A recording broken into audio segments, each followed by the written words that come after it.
Pasca menikah secara diam-diam di kediamannya, yaitu di Kelurahan Geger Kalong, Kecamatan Sukasari, Kota Bandung pada hari Sabtu tanggal 4 Juni kemarin, inilah sejumlah teka-teki yang masih belum terjawab. Salah satunya terkait nama istri Aming yang awalnya dikabarkan bernama Kevin.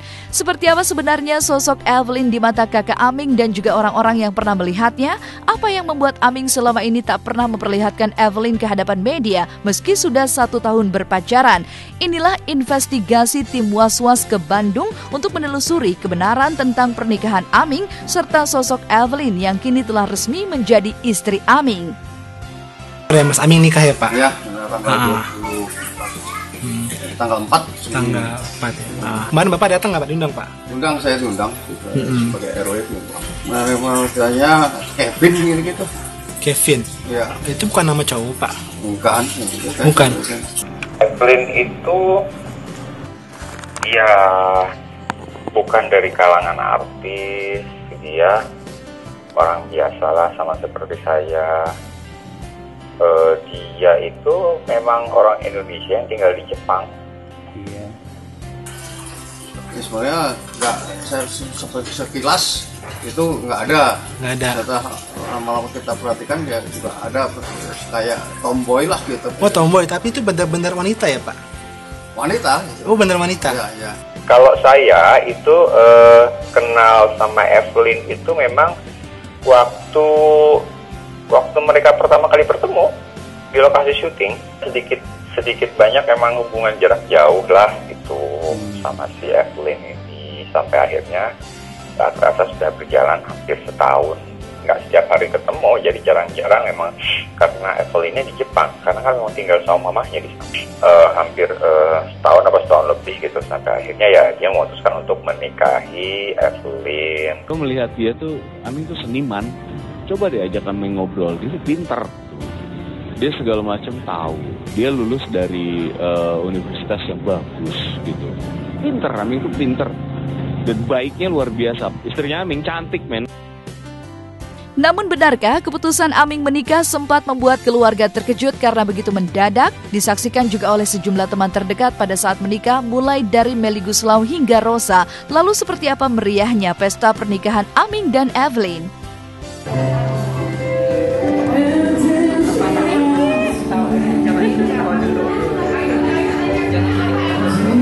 Gimana perasaannya? Nangis mulu tapi alhamdulillah lega udah lewat. Iya.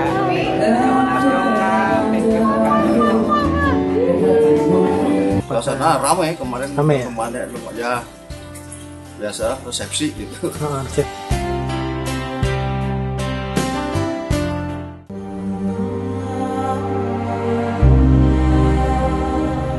3 Juni 2016 kemarin, dunia dikejutkan dengan meninggalnya petinju legendaris Muhammad Ali. Sejumlah selebritis tanah air juga merasa kehilangan petinju yang memiliki pukulan mematikan ini.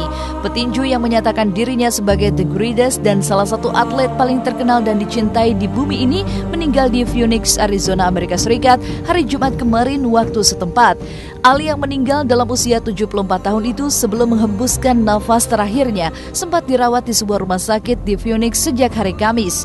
Ali yang menderita Parkinson selama 32 tahun itu dinyatakan meninggal oleh juru bicara keluarganya akibat masalah pernafasan.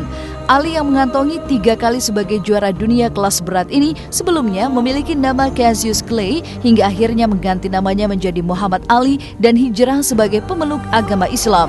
Berita meninggalnya Muhammad Ali ini kontan membuat dunia tinju berduka.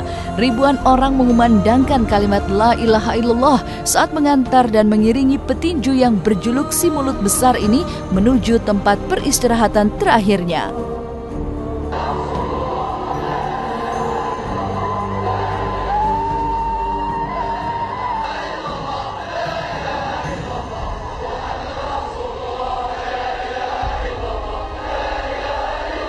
Almarhum petinju kita semua, petinju Muslim Muhammad Ali, saya yakin kebanggaan umat Muslim di belahan dunia manapun. Dan saya rasa inilah dakwah. Tadi manusia setengah ustad, ternyata Muhammad Ali juga manusia setengah ustad.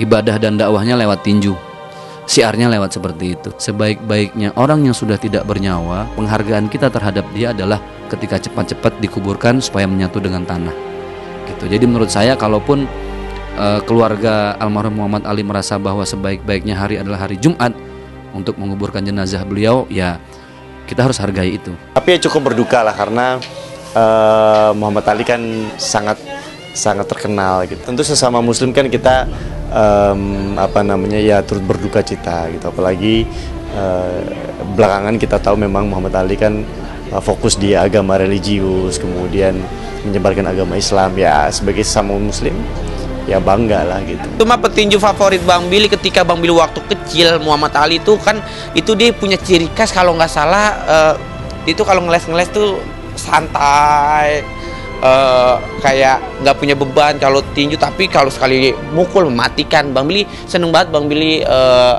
cinta banget sama petinju yang namanya Muhammad Ali. Tidak hanya masyarakat dunia yang kehilangan akan sosok yang begitu legendaris ini, salah satu petinju yang mendapat julukan si leher beton, Mike Tyson, juga merasa terpukul karena harus kehilangan panutannya selama ini. Ia langsung menulis ucapan duka cita di akun pribadinya. Tuhan sudah menjemput juaranya, sampai nanti wahai yang terhebat, yang membuat netizen terharu. Sebagai junior, Tyson juga mengikuti jejak Ali untuk hijrah sebagai seorang muslim. Keputusannya untuk menjadi seorang mu'alaf pada tahun 1991 ini membuat dirinya menunaikan ibadah umroh. Perjalanan ke Tanah Suci itu meninggalkan kesan di hati Tyson mulai dari tawaf, sa'i, hingga tahalul yang membuat dirinya menangis. Tyson juga begitu khusyuk ketika sholat di samping makam Nabi Muhammad SAW di Masjid Nabawi. Perjalanan spiritual Mike Tyson ini ia tulis di akun pribadinya, "Here I am during my journey to Makkah."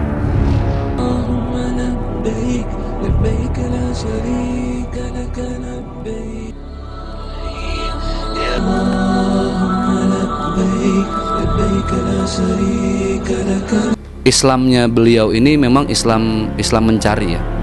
Sebaik-baiknya orang ketika dia memeluk sebuah agama bukan karena keturunan, bukan karena kakek atau bapaknya yang memang sudah beragama A atau B, tapi dia memang ketika dia memeluk sebuah agama itu berdasarkan proses pencarian, sehingga dia sampai pada satu titik di mana dia memutuskan untuk oke, gue yakin dengan agama ini.